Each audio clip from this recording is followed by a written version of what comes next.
5 out of every 100 babies born in India are not able to breathe at birth. 6 million worldwide and close to 1.5 million in India every year suffer from birth asphyxia.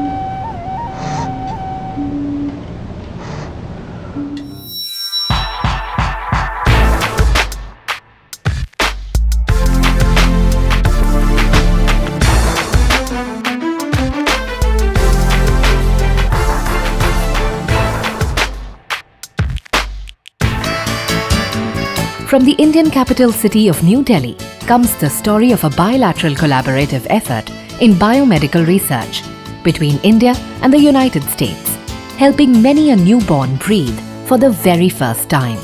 With Dr. Avijit Bansal, founder of Windmill Health Technologies New Delhi, the collaborating US partner here is Dan Harden, founder of Whipsaw, based out of California, USA. And Anurag Mairal, the project coordinator of Stanford Global Biodesign, California.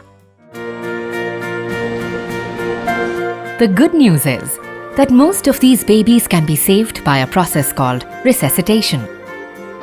Unfortunately, resuscitation is a very difficult procedure. Everywhere that resuscitation is done, it is associated with some bit of anxiety, chaos and confusion.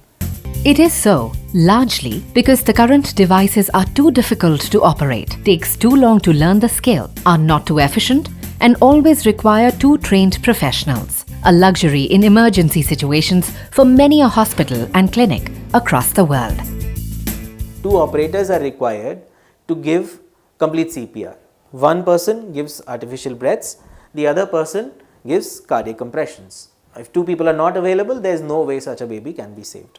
In other low-income countries, even one skilled person is hard to come by. Asking for 2 people becomes a bit too much. And the biggest difficulty is to create a seal between the face and the mask, so that there is no leakage of oxygen being given to the struggling baby. I have to hold the mask, I have to position the neck, I have to thrust the jaw.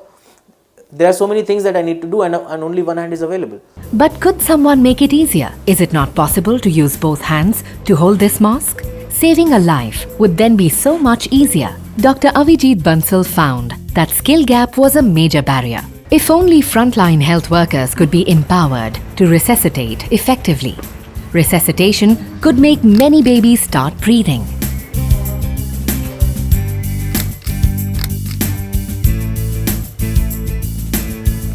That's the foot pedal, and we have tubings coming up into the mask.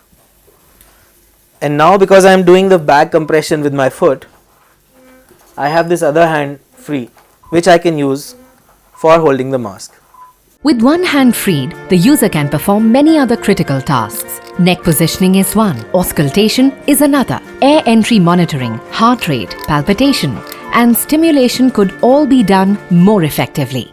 And most importantly, this freed hand, because of this freed hand, NeoBreathe becomes the world's first device where a single operator can do complete cardiopulmonary resuscitation. Clearing the airway of the babies comes even before giving artificial breath through a process called suction.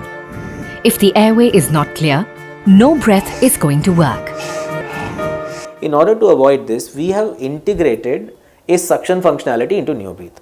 So again, it's the world's first device that integrates a suction and a resuscitation into one.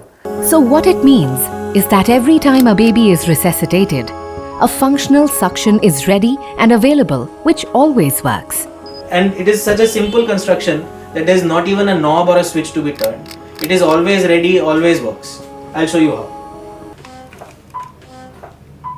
Though oxygen is life-saving for young babies struggling to breathe, delivering too much oxygen can also lead to toxicity, as is often the case with conventional resuscitation systems.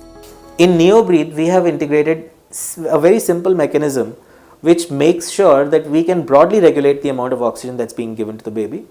So, baby never gets a toxicity from oxygen. But what if too much pressure is delivered by an operator? Pressure safety is absolute. Even if someone completely misuses the device, the pressure does not exceed, you can see. No matter what I am doing,